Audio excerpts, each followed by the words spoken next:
Armie Hammer, thank you for speaking to us. Yeah, thanks, Nick. It's no surprise for people who know the Lone Ranger story that you spend a lot of this film on the back of a horse. What was that like? And I hear you guys went to boot camp. Like, what was the sort of process like? You would think, oh, I'm just gonna sit for 12 hours? I can do that, no problem. You will get sore in places you didn't even know existed. I mean, it's ridiculous, but it was fun. The film is essentially a sort of odd couple story in a way between your character and Tonto. Yeah. What was it like working with Johnny Depp? You know, what did you take away from the experience? I mean, more than anything, you can still have fun at this job. He loves this job. He loves making movies. He loves the experience. He loves being on set, and he knows everything. That guy has absorbed so much knowledge just by osmosis in doing this for so long. It's really inspirational.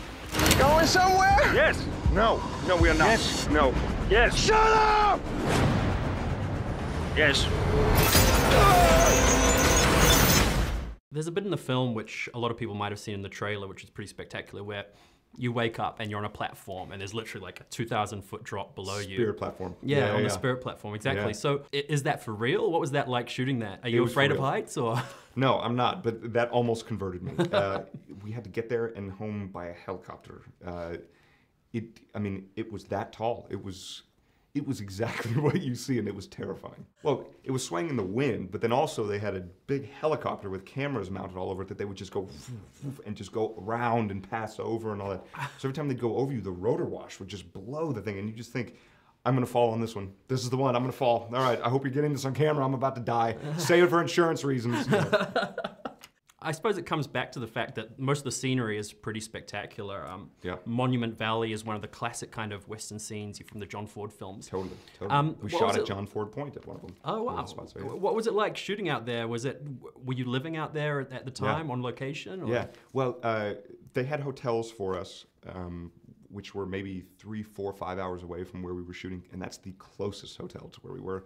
So we were like, man, instead of spending 7 hours in a car a day, why don't we just camp here? And everybody ended up just camping, and we'd shoot all day, and then as soon as the sun would go down, we'd have big bonfires and karaoke parties and project the lyrics up onto the sides of the bluffs, and I mean, it was just awesome. Your wife, I hear, is actually from Texas, is that right? She was born in San Antonio and moved when she was really young, but yeah, she was born there. Was she able to give you any direction, tips on how to get that real Lone Star flavor to your character? No, but her dad, who still lives in Texas, is a legitimate cowboy. Like, actually raises longhorn cattle on a ranch in Texas. So I remember just being like, hey, Bill, can I just come hang out at the ranch for a little bit? And just watching him and watching the range hand and all that.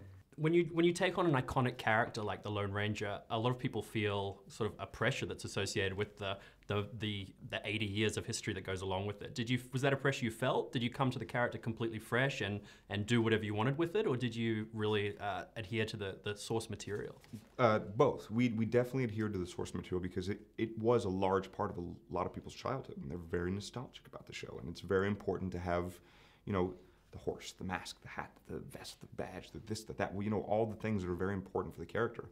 But at the same time, audiences are different now. They're more discerning. You can't make movies like you did then. You have to do it now. And so we took those elements and put it into the very best movie-making machine we could, run by Jerry and Gore and Disney and all those guys, and this is what we got. For you, what was the one thing you take away from this experience that you will remember forever? Props.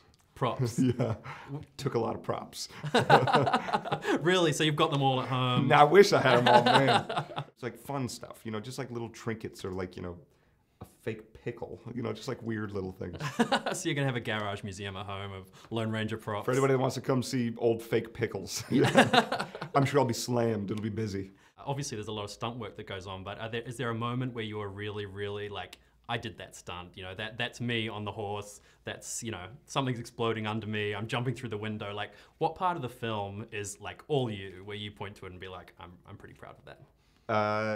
I mean, not to sound full of myself, but most of it. I mean, over 90%, definitely. I think there's only a few things that they wouldn't let me do, and it was because, you know, oh, when we were testing this thing, someone broke a vertebrae, so you can't do this one because insurance won't let us, you know, like that kind of thing. But everything else, it was Gore's idea, and it was, you know, Gore would say, look, I really want to shoot this, but I want to be able to see your face when we do this stunt. Do you think you can do this? And I'd look at it and go, yeah, I think so. And then we'd try it.